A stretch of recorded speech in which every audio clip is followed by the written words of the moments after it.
Tema do dia desta sexta-feira, vamos falar sobre as contas do Futebol Clube do Porto com o jornalista do 00, Pedro Filipe Maia. Pedro, foi uma operação financeira que os Dragões deram nota no dia de ontem. Que operação foi esta e porque é que o Futebol Clube do Porto fez isto?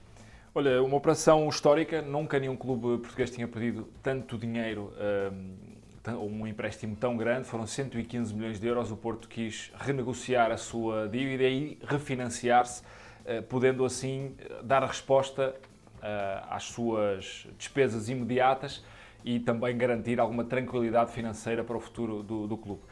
No fundo, o Porto recebe aqui 115 milhões de euros de um banco dos Estados Unidos.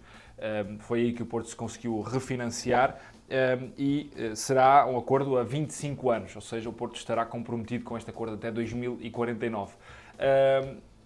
A história deste acordo não se prende só com o seu valor, mas também com a sua taxa de juros, com a sua percentagem de juros. O Porto conseguiu-se refinanciar também num valor histórico de juros de 5,62%. É uma taxa baixa para aquilo que se supõe que o Porto esteja a pagar agora pela sua dívida.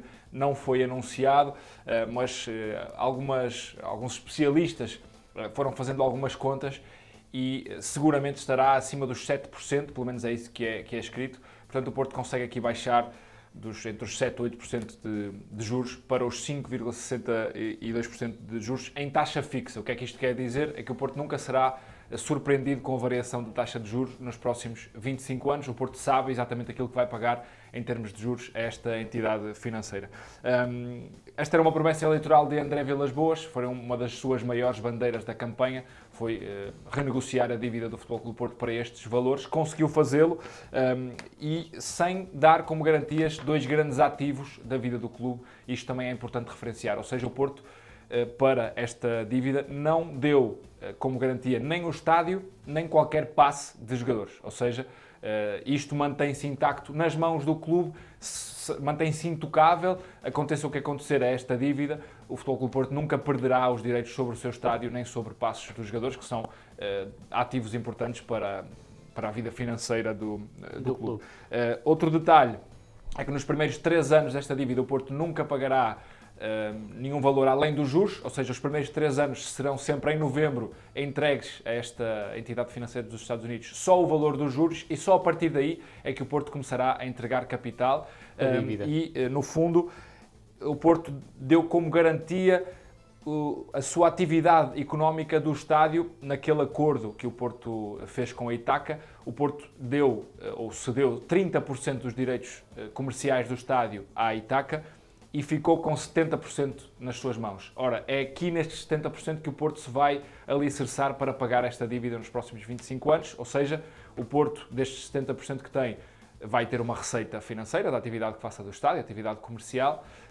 Esses 70%, os primeiros dividendos pagos desse lucro, serão para pagar a dívida e o excedente ficará nas mãos do clube. Portanto, garante assim o Porto que tem no fundo, uma atividade económica diretamente dedicada quase a pagar esta dívida do clube, o que é um acordo também interessante e com isto o Porto consegue, no fundo, tranquilizar-se a nível financeiro. É uma dívida pesada, é verdade, mas diria que menos pesada do que a que herdou e consegue estender por mais tempo, dando assim alguma tranquilidade ao clube. Que significados práticos será para o clube?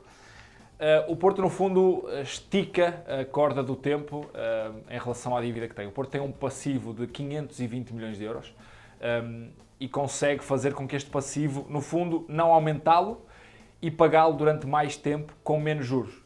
O Porto não se vê livre desta dívida, mas consegue alongá-la no tempo e, no fundo, chutá-la mais para a frente. Ainda que o Porto diga no seu comunicado que a maturidade média da dívida não será 25 anos, como o acordo está previsto, mas provavelmente o Porto conseguirá até pagá-la em menos tempo.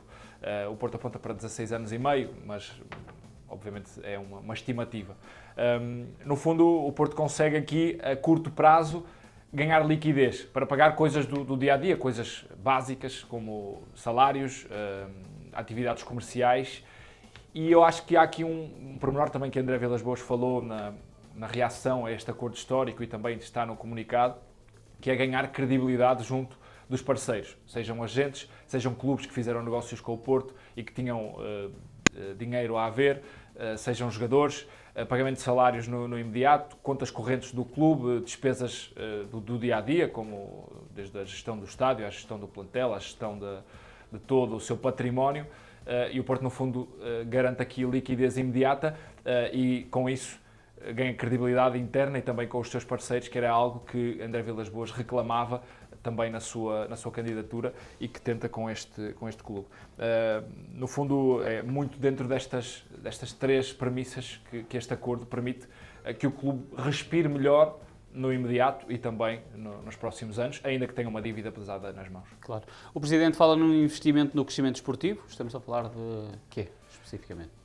Ninguém especificou, mas podemos especular aqui um bocadinho com as promessas que foram feitas também na candidatura do André Vilas Boas, e não só no investimento no plantel e nos jogadores, mas também no centro de alto rendimento que estava prometido. O Porto ganha aqui esta liquidez para poder investir e poderá ser por aí que o Porto consiga investir também no rendimento da equipa e do clube. Vamos ver como é que o Porto consegue, a curto médio prazo, capitalizar este dinheiro que conseguiu injetar no clube, mas pode ser uma das coisas a avançar a curto médio prazo, o centro de alto rendimento do clube. Teremos que aguardar por medidas mais concretas, mas diria que era um passo importante a dar, sendo que é um custo muito alto, este centro de alto rendimento, e ainda está pendente também de possíveis parceiros avançarem com o clube nessa construção. Esta foi uma das batalhas eleitorais de André Vilas Boas, ficou cumprida na totalidade? Eu penso que sim, eu penso que esta é mais uma bandeira que André Vilas Boas pode colocar, sobretudo do lado financeiro, e aqui há um nome que é importante referenciar, que é o do CFO do clube, José Pereira da Costa, que está na batalha, na frente de batalha desta negociação, que demorou 7 meses. Foi um investimento de tempo enorme do clube, 7 meses a negociar com a banca dos Estados Unidos. Lembro-me e foi pública essa troca de palavras mais acesa entre André Vilas Boas numa entrevista que dá e depois o CFO que ia ficar na outra lista, na altura, candidato a vice-presidente, o João Rafael Kohler. Exatamente, que tinha dito que desafiava André Vilas Boas a mostrar, porque André Vilas Boas já tinha dito que conseguiu uma promessa da banca americana de que poderia negociar a dívida com juros a 5%. Por estes valores de juros. Exatamente, pouco acima dos 5%. Kohler tinha dito que era impossível, que não via ninguém a fazê-lo. Ora, 7 meses depois, aqui está a prova de que era possível. André Vilas Boas mostrou com o seu CFO José Pereira da Costa, está cumprida. E diria que esta é quase a segunda grande promessa eleitoral cumprida do lado de gestão. A primeira tinha sido o tal renegociar com a Ítaca dos tais 30%. Na altura o Porto foi muito breve, foi uma das primeiras ações de gestão a renegociar esse acordo, que no fundo foi só uma mudança ali de o Porto poder recomprar os seus direitos ao fim de 10 ou 15 anos, que não estava previsto nesse primeiro acordo assinado ainda com Jorge Nuno Pinto da Costa, e o valor, no fundo, do negócio poderá ir até aos 100 milhões de euros, o que pode ser um encaixe ainda maior para o clube. Portanto, diria que é, assim de memória, esta segunda grande promessa cumprida por André Vilas Boas na parte da gestão. Outras estarão ainda por fazer, mas a vida financeira do clube ainda não está saudável, longe disso, mas pelo menos está acautelada nos próximos 25 anos. Obrigado, Pedro Filipe Maia, por este tema do dia, sempre disponível de segunda a sexta-feira em 00 e em todas as plataformas agregadoras de podcasts.